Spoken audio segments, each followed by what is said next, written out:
Eles não são desse mundo, como também eu não sou. João 17:16. A oração de Cristo foi para um povo especial. Ele declarou que não fazia uma intercessão universal. É por eles que eu rogo, ele disse. Não rogo pelo mundo, mas por aqueles que me deste, porque são teus. Lendo essa bela oração do começo ao fim, apenas uma pergunta ocorre às nossas mentes. Quem são as pessoas descritas como eles ou elas? Quem são esses indivíduos favorecidos que partilham uma oração do Salvador, são reconhecidas por um amor do Salvador, têm seus nomes escritos nas pedras do seu precioso peitoral e têm seus caráteres e suas condições mencionadas pelos lábios do sumo sacerdote diante do trono nas alturas? A resposta a essa questão é fornecida pelas palavras do nosso texto. O povo por quem Cristo ora não é um povo deste mundo. Eles são um povo, de algum modo, acima do mundo, inteiramente diferentes dele. Eles não são do mundo, como eu também não sou. Nós podemos olhar para o texto doutrinariamente, experimentalmente e de modo prático. A sua doutrina é que o povo de Deus são pessoas que não são desse mundo, como Cristo não é desse mundo. Não é tanto que eles não sejam do mundo, mas que eles não são do mundo como Cristo não é do mundo. Essa é uma distinção importante, porque se pode encontrar certas pessoas que não são desse mundo, entre aspas, e não são cristãos. Entre esses eu mencionaria, por exemplo, os sentimentalistas, pessoas que estão sempre chorando e gemendo de maneira sentimental, são sempre afetadas, elas têm um espírito tão refinado, seu caráter é tão delicado que elas não poderiam cuidar dos negócios comuns da vida. Elas achariam muito degradante para a sua natureza espiritualizada, ocupar-se de qualquer coisa ligada ao mundo. Elas vivem muito na atmosfera de romances e novelas, adoram ler essas coisas que trazem lágrimas aos seus olhos. Elas gostariam de viver continuamente em um chalé junto a uma floresta ou morar em uma caverna silenciosa onde pudessem ler A Solidão de Zimmermann para sempre, porque elas sentem que não são desse mundo, elas não vivem no mundo real e elas não gostam do mundo real. O fato é que existe alguma coisa fina por demais quanto a elas, para que elas possam suportar esse mundo comum. Elas são tão preeminente boas e delicadas que elas não podem imaginar fazer como nós, pobres criaturas humanas, fazemos todo dia. Eu ouvi sobre uma jovem que se achava tão mentalmente espiritualizada que não podia trabalhar. Um ministro muito sábio disse a ela: isso é bastante correto, você é tão mentalmente espiritualizada que nem pode trabalhar. Muito bem, você é tão mentalmente espiritualizada que não deve comer, a menos que trabalhe. Isso a trouxe de volta da sua grande mentalização espiritual. Existe um sentimentalismo tolo dentro da qual certas pessoas se aconchegam. Elas leem uma parcela de livros que intoxicam os seus cérebros e então fantasiam que têm um destino elevado. Essas pessoas não são do mundo, entre aspas, verdadeiramente não são, mas o mundo não as quer, o mundo não sentiria nenhuma falta delas se elas se fossem para sempre. Não é não ser do mundo, tanto como não ser deste mundo, assim como Cristo não era deste mundo. Essa é a marca que distingue ser diferente do mundo naqueles aspectos em que Cristo era diferente, não nos fazendo singulares em pontos irrelevantes, como aquelas pobres criaturas fazem, mas sendo diferentes do mundo naqueles aspectos nos quais Cristo, o Filho de Deus e o Filho do homem, era. Jesus Cristo não era da natureza do mundo. Ele também não era desse mundo, novamente, em missão. E, acima de tudo, ele não era desse mundo em seu caráter. Primeiro, Cristo não era desse mundo em natureza. O que existia sobre Cristo que fosse mundano? Em um ponto de vista, a sua natureza era divina. E como divina, era perfeita, imaculada, sem uma mancha. Não podia se rebaixar a coisas terrenas e o pecado. Em um outro sentido, ele era humano. E sua natureza humana, que era nascida da Virgem Maria, foi gerada pelo Espírito Santo e, portanto, era tão pura que nela nada restou que fosse terreno. Ele não era como os outros homens comuns. Todos nós somos nascidos com mundanismo em nosso coração. Salomão bem diz: a estultice está ligada ao coração da criança. Não é somente ali, a estultice está presa nela. Ela está amarrada em seu coração e é difícil de remover. E assim é com cada um de nós quando éramos crianças. As coisas desse mundo e a carnalidade estavam ligadas às nossas naturezas. Mas Cristo não foi assim. Sua natureza não era uma natureza do mundo. Ela era essencialmente diferente de qualquer outra pessoa, ainda que ele se sentasse e conversasse com elas. Anote a diferença. Ele ficou lado a lado com o fariseu, mas qualquer um podia ver que ele não era do mundo do fariseu.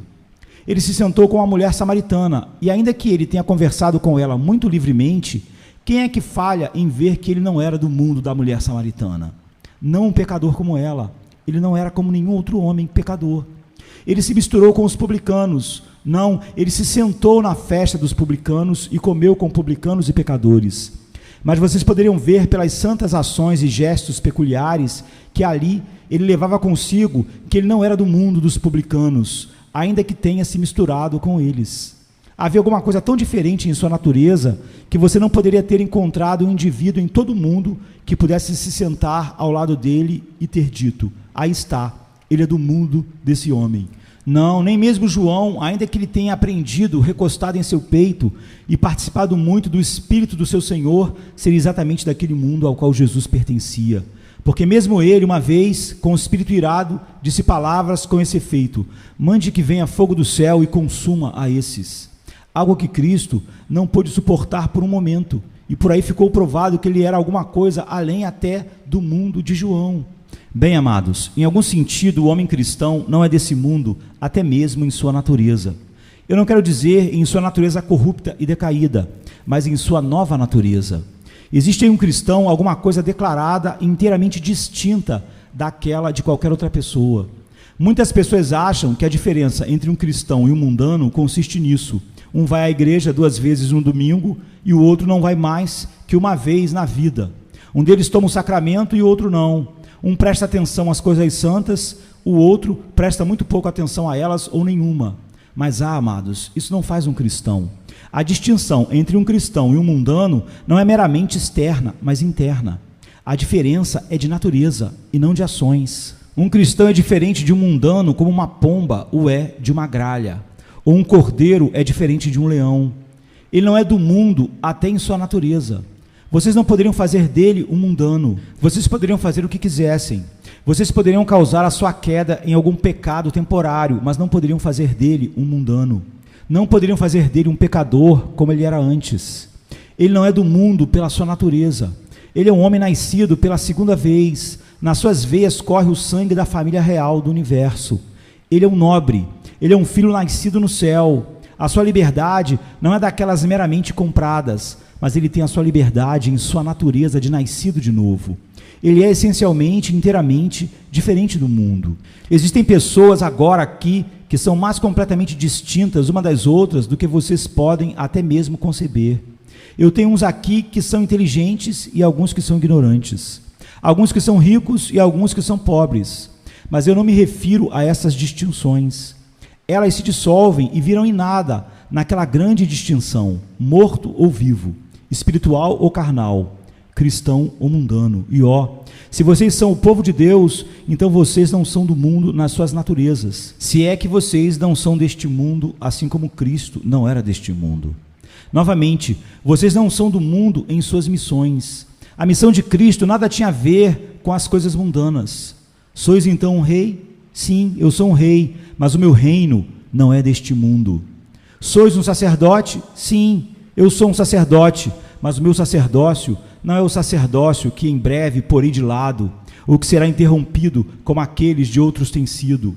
Sois um mestre? Sim, mas as minhas doutrinas não são as doutrinas da moralidade, doutrinas que dizem respeito a relacionamentos terrenos de homem para com homem simplesmente. A minha doutrina vem dos céus. Portanto, Jesus Cristo, nós dizemos, não é deste mundo.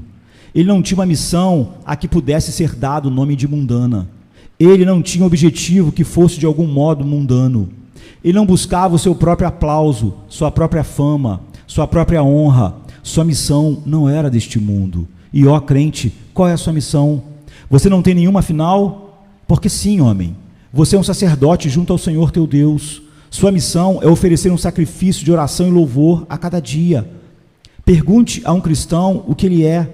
Diga a ele, qual é a sua posição oficial? O que você é por missão? Bem, se ele responder a você com propriedade, ele não vai dizer, eu sou lojista, ou farmacêutico, ou médico, ou qualquer coisa desse tipo. Não, ele vai dizer, eu sou um sacerdote junto ao meu Deus.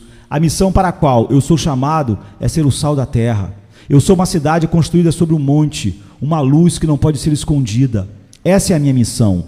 Minha missão não é uma missão deste mundo. Quer seja a sua missão de pastor ou diácono, membro da igreja ou praticando qualquer profissão, não ser desse mundo é a sua missão. Assim como Cristo não era desse mundo. A sua ocupação não é uma ocupação mundana. Novamente, vocês não são do mundo no caráter, porque este é o ponto principal no qual Cristo não era deste mundo. E agora, irmãos, eu terei de algum modo de sair da doutrina para a prática, antes de ir diretamente a esta parte do assunto, porque eu tenho que reprovar muitas pessoas que se dizem cristãs, que elas não manifestam suficientemente que não são do mundo no caráter, como Cristo não era deste mundo. Oh, quantos de vocês existem que irão se reunir em volta da mesa da ceia, que não vivem como seu Salvador? Quantos de vocês existem que se unem às nossas igrejas e andam conosco e ainda não são dignos do seu chamado e profissão? Marquem todas as igrejas nas redondezas e deixem que os seus olhos se encham de lágrimas quando vocês se lembrarem de que de muitos dos seus membros não pode ser dito: vocês não são deste mundo, porque eles são do mundo. Ó, queridos, eu receio que muitos de vocês sejam mundanos, carnais e cobiçosos, e vocês ainda se juntam às igrejas e têm uma boa posição com o povo de Deus através de uma profissão de fé hipócrita. Ó, vocês sepulcros caiados, vocês enganariam até os próprios eleitos. Vocês lavam o exterior do copo e do prato, mas a sua parte interior é pura perversidade.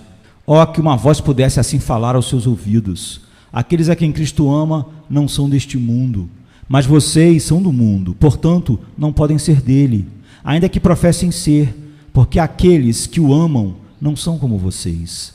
Olhem para o caráter de Jesus, como é diferente do de qualquer outro homem, puro, perfeito, sem mácula, tal como devia ser a vida do crente. Eu não pleiteio pela possibilidade de uma conduta sem pecado para os cristãos, mas eu tenho que afirmar que a graça faz o homem ser diferente, e que o povo de Deus será muito diferente de outros tipos de pessoas. Um servo de Deus será um homem de Deus em todos os lugares que ele tiver. Como farmacêutico, ele não pode ceder a qualquer truque que esses homens podem aplicar com suas drogas. Como dono de uma mercearia, se não for só histórias que se fazem essas coisas, ele não pode misturar folhas de ameixeira com chá ou usar cão na pimenta. Se ele praticasse qualquer outro tipo de negócio, não poderia por um momento condescender com essas substituições mesquinhas, chamadas métodos de comércio, entre aspas. Para ele, não é o que é chamado de negócio, entre aspas, é o que é chamado da lei de Deus. Ele sente que não é desse mundo, consequentemente, ele vai contra seus modismos e máximas. Em qualquer coisa que ele exerça, ele vai exercer como um filho de Deus. Uma história singular é contada de um certo quaker. Um dia, ele estava se banhando no Tâmisa e um aguadeiro o chamou. Ah, lá vai um quaker. Como você sabe que eu sou um quaker? Ele falou. Porque você está nadando contra a correnteza. É o que os quakers sempre fazem. Isso é o que os cristãos deveriam fazer sempre, nadar contra a correnteza. O povo do Senhor não devia acompanhar o resto em suas coisas mundanas. O caráter deles deveria ser visivelmente diferente. Vocês deviam ser homens que seus companheiros pudessem reconhecer sem qualquer dificuldade e dizer: este homem é um cristão. Ah, amados, seria para confundir o próprio anjo Gabriel dizer se algum de vocês são cristãos ou não, se ele fosse enviado ao mundo para escolher os justos de entre os perversos. Ninguém a não ser Deus poderia fazer isso, porque nestes dias de cristianismo mundano, eles são muito parecidos. Foi um mau dia para o mundo quando os filhos de Deus e as filhas dos homens se misturaram. E são todos maus dias agora, quando cristãos e mundanos estão tão misturados que não se pode dizer a diferença entre eles. Deus nos guarde de um dia de fogo que nos devore em consequência disso. Mas, ó amados, os cristãos serão sempre diferentes do mundo, os cristãos verdadeiros. Essa é uma grande doutrina, e ela será encontrada em eras vindouras, como nos séculos que se passaram. Olhando para trás na história, lemos essa lição: eles não são do mundo, assim como eu não sou do mundo. Nós os vemos levados às catacumbas de Roma, nós os vemos caçados como perdizes, e onde quer que na história vocês encontrem servos de Deus, vocês podem reconhecê-los pelos seus distintos e invariáveis caráteres. Eles não são do mundo, mas eram um povo cheio de cicatrizes e esfolado, um povo inteiramente distinto das nações. E se nessa era não existe gente diferente, não há quem seja achado diferente de outras pessoas, não existem cristãos então, porque os cristãos sempre serão diferentes do mundo. Eles não são do mundo, assim como Cristo não é do mundo. Essa é a doutrina. Agora, quando olhamos para isso experimentalmente, queridos irmãos, sentimos essa verdade? Já esteve ela repousando em nossas almas, de modo que pudéssemos sentir que ela é nossa? Eles não são do mundo, assim como eu não sou do mundo. Alguma vez já sentimos que não somos do mundo? Talvez haja um crente sentado em um banco da igreja que diga: bem, Senhor, eu não posso dizer que me sinta como não sendo do mundo, porque acabei de chegar da minha loja e coisas mundanas continuam balançando à minha volta. Outro diz: eu tenho estado em dificuldades e a minha mente está muito atormentada. Eu não posso sentir que seja diferente do mundo. Eu estou com medo de que eu seja do mundo. Mas, amados, nós não devemos julgar a nós mesmos duramente, porque exatamente nesse momento não discernimos a marca dos filhos de Deus. Deixe-me que lhes diga, existem sempre alguns momentos de teste quando se pode dizer de que estofo um homem é feito. Dois homens vão andando, uma parte do caminho eles vão lado a lado. Como você diz qual homem está indo para a direita e qual homem está indo para a esquerda? Quando eles chegarem à encruzilhada. Agora, nesta noite não é uma encruzilhada, porque estamos sentados como pessoas do mundo aqui, mas em outras vezes nós podemos distinguir. Deixa-me dizer-lhes uma ou duas encruzilhadas quando todo cristão sentirá que ele não é deste mundo. Uma é quando ele se vê em grandes dificuldades. Eu acredito e afirmo que nós nunca nos sentimos tão por fora deste mundo como quando nós nos vemos mergulhados em dificuldades. Quando alguma criatura do nosso agrado foi levada, quando alguma bênção preciosa se desvaneceu aos nossos olhos, como o lindo lírio arrancado pelo talo, quando alguma misericórdia desapareceu, como a boboreira de Jonas em uma noite. É isso que o cristão sente. Eu não sou do mundo. Sua capa é rasgada dele, e o vento frio subia quase através dele. Então ele diz: eu sou um estranho no mundo, como todos os meus pais foram. Senhor, tu tens sido o local da minha habitação em todas as gerações. Vocês têm tido por vezes tristezas profundas. Agradeçam a Deus por elas. Elas são momentos de testes. Quando a fornalha está quente, é que o ouro é melhor testado. Vocês sentiram nesses momentos que vocês não são do mundo? Ou então vocês têm se sentado e dito: eu não mereço esse aborrecimento. Vocês se deixaram quebrar debaixo deles? Se inclinaram diante e deixaram que eles os esmagassem, enquanto amaldiçoavam o seu Criador, não com palavras, mas com sentimentos amargos? Ou seus espíritos, mesmo debaixo da sua carga, ainda se levantaram para ele, como um homem todo deslocado no campo de batalha, cujos membros estão decepados, mas que ainda se levanta o melhor que pode e olha por sobre o campo para ver se existe um amigo se aproximando? Vocês fizeram assim, ou vocês se deitaram em desespero e ansiedade sem fim? Se vocês fizeram isso, eu penso que não são cristãos, mas se houve um levantar, foi um momento de teste e provou que vocês não eram do mundo, porque vocês podiam dominar a aflição, porque vocês podiam pisá-la debaixo dos pés e dizer como naqueles versos: quando todas as correntes criadas se secam, tua bondade é a mesma. Com isso eu estou bem satisfeito e glórias ao seu nome. Mas outro momento de teste é a prosperidade. Tem havido alguns do povo de Deus que têm sido mais tentados pela prosperidade do que pela adversidade. Dos dois julgamentos, o julgamento da adversidade é menos severo para o homem espiritual do que o da prosperidade. Como o crisol para a prata, assim é o homem para o seu louvor, diz o verso. É uma coisa terrível ser próspero. Vocês têm necessidade de orar a Deus, não somente para ajudá-los em suas dificuldades, mas para ajudá-los nas suas bênçãos. George Whitefield uma vez recebeu um pedido para orar por um jovem. Vocês vão pensar que era por um jovem que tivesse perdido seu pai ou mãe, ou sua propriedade, ou sua saúde. Não. As orações da congregação era porque ele tem necessidade de muita graça para mantê-lo humilde no meio das suas riquezas. Esse era o pedido. Esse é o tipo de oração que devia ser feito, porque a prosperidade é uma coisa difícil de se levar. Agora, talvez vocês tenham se intoxicado com os prazeres do mundo, mesmo sendo cristãos. Tudo vai bem com vocês. Vocês têm amado e são amados. Seus negócios são prósperos. Seu coração se regozija. Seus olhos brilham. Você pisa a terra com a alma feliz e um semblante alegre. Você é um homem feliz, porque descobriu que não é nessas coisas que o coração deve descansar. Descobriu que até mesmo nas coisas mundanas, piedade com contentamento é uma grande fonte de lucro. Vocês já sentiram que essas nunca podem satisfazer, e vocês dizem, dê-me Cristo, ou então eu morrerei. Vocês alguma vez sentiram que esse consolo era nada a não ser as folhas da árvore e não o fruto, e que vocês não podiam viver de meras folhas? Vocês sentiram que eles eram, apesar de tudo, nada além de cascas, que as coisas do mundo e essa prosperidade é nada além de casca que não pode te alimentar? Ou vocês se sentaram e disseram, agora, alma, tranquilize-se, tens bens acumulados para muitos anos, coma, beba e regale-se. Se vocês imitaram o rico tolo, então vocês eram do mundo. Mas se o seu espírito subiu muito acima da sua prosperidade, de modo que ele ainda vivesse perto de Deus, então você provou que era um filho de Deus, porque não era do mundo. Esses são pontos de teste, tanto a prosperidade como a adversidade. Novamente, vocês podem se testar dessa maneira a sós e acompanhados. A sós você pode dizer se você é ou não do mundo. Eu me sento, levanto a janela, olho lá fora as estrelas e penso nelas como os olhos de Deus olhando para baixo sobre mim. E não parece glorioso algumas vezes considerar os céus quando podemos dizer, além daquelas estrelas na minha casa não feita por mãos humanas, aquelas estrelas são marcos da distância na entrada para a glória.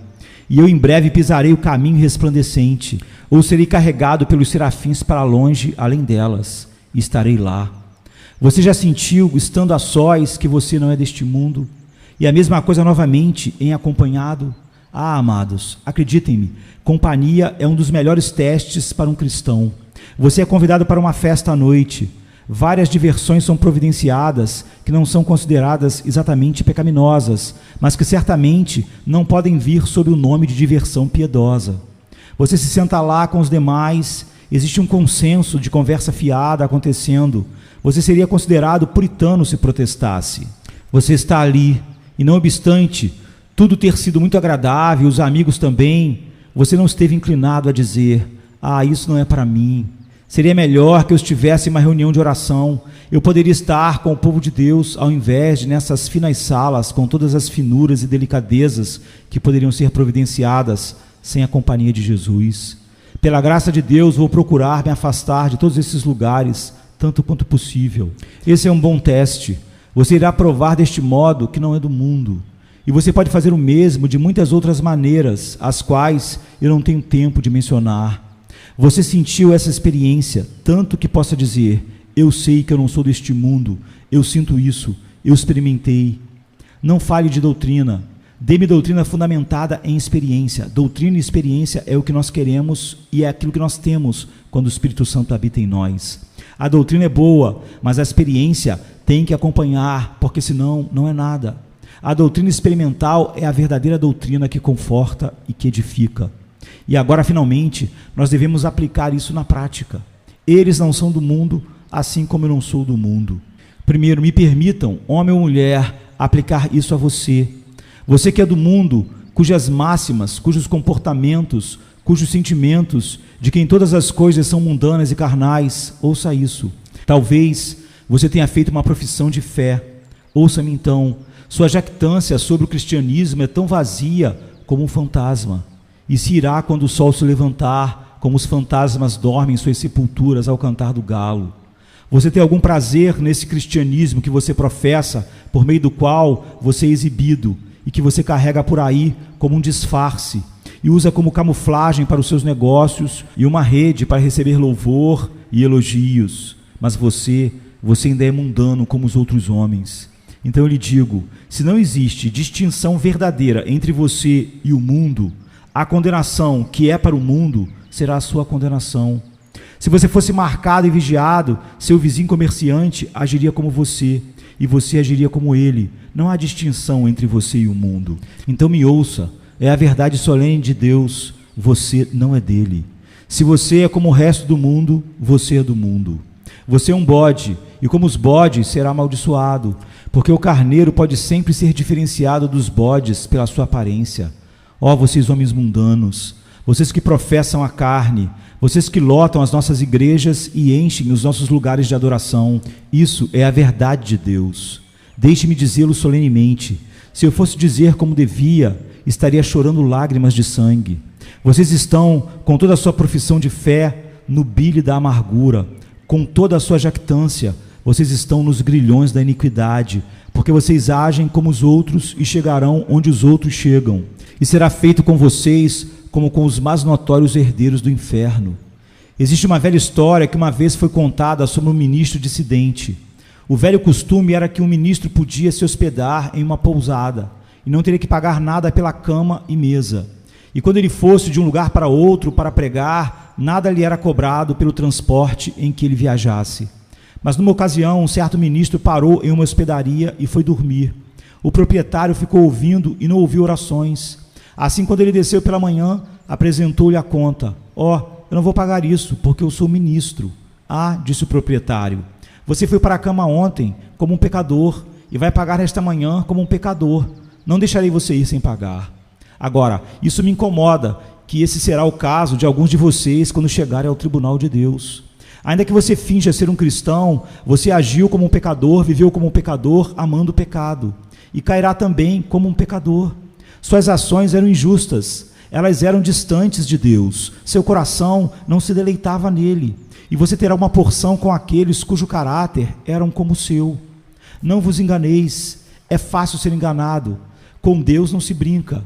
Ainda que nós sempre o sejamos, tanto ministros como pessoas, com Deus não se brinca. O que o homem semear, isso também ceifará. E agora queremos aplicar isso a muitos verdadeiros filhos de Deus que estão aqui por precaução. Eu digo, meus irmãos cristãos, você não é do mundo. Não vou falar duramente com você, porque você é meu irmão. E em falando a você, eu falo a mim mesmo também, porque eu sou tão culpado quanto você. Irmão, não temos sido frequentemente muito parecidos com o mundo? Algumas vezes em nossas conversações, nós não conversamos muito iguais ao mundo? Vem, deixa eu perguntar a mim mesmo, não existem muitas palavras ociosas no que eu digo? Existem. E eu, por vezes, não dou ocasião ao inimigo de blasfemar, porque eu não sou tão diferente do mundo como devia ser? Vem, irmãos, confessemos juntos os nossos pecados. Não temos sido muito mundanos às vezes? Temos. Deixemos que esse solene pensamento cruze as nossas mentes. Suponhamos que depois de tudo nós não fôssemos dele, porque está escrito, vocês não são do mundo. Deus, se nós não estamos certos, nos corrija, nos discipline. Onde estivermos um pouco certos, faça-nos ainda mais certos. E onde estivermos errados, nos corrija, porque não queremos ser como o mundo. Me permitam que lhes conte uma história. Eu a contei quando estava pregando na terça-feira passada pela manhã, mas vale a pena contar de novo. Existe um grande mal em muitos de nós, sendo muito leve e frívolo em nossa conversação. Certa vez, uma coisa muito solene aconteceu. Um ministro tinha estado pregando em uma vila no interior, muito determinada e fervorosamente. No meio da congregação, havia um jovem que estava profundamente impressionado com o sentimento de pecado subjacente ao sermão. Ele então buscou pelo ministro quando ele saiu, na esperança de acompanhá-lo até em casa. Eles andaram até chegar à casa de um amigo.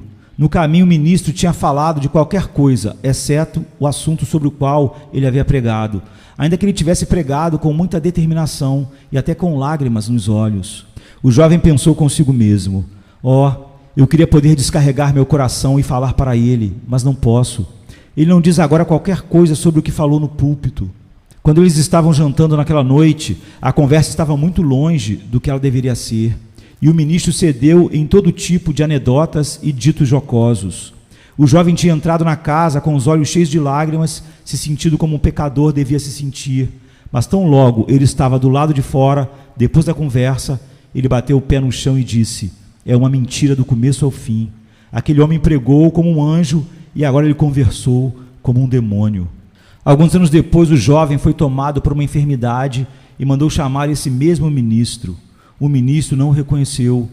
O senhor se lembra de ter pregado em tal e tal vila? Perguntou o jovem. Lembro. Seu texto foi muito profundamente depositado no meu coração. Graças a Deus por isso, disse o ministro. Não se apresse tanto para agradecer a Deus, disse o jovem. Você sabe do que falou naquela noite após, quando eu fui jantar com você? Senhor, eu vou ser condenado. Eu vou acusar você diante do trono de Deus, ser o autor da minha condenação. Naquela noite eu senti verdadeiramente o meu pecado, mas você foi o elemento de dispersão de todas as minhas impressões e convicções. Isso é um pensamento solene, irmãos, e nos ensina como devemos restringir as nossas línguas, especialmente aqueles que ficam tão alegres depois de cultos solenes e pregações fervorosas, pregações e verdade que não devíamos trair com nossa leviandade. Vamos nos conscientizar de que nós não somos deste mundo, como Cristo não era do mundo. E cristãos, finalmente, através da prática, deixe-me confortá-los com isso.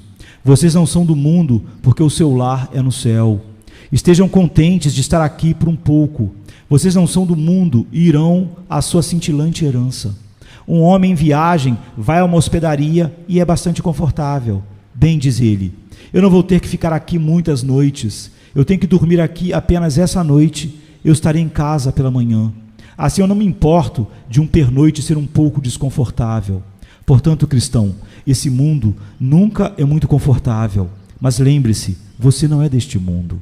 Este mundo é como uma pousada. Você está apenas se hospedando aqui por um pouco de tempo. Se acomode então com alguma pequena inconveniência, porque você não é do mundo, assim como Cristo não é do mundo.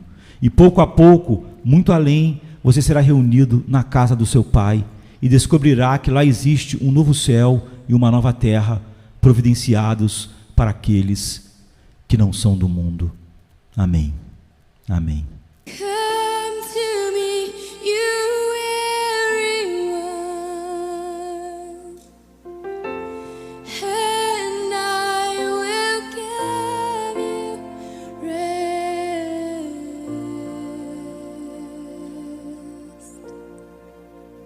I will give you rest.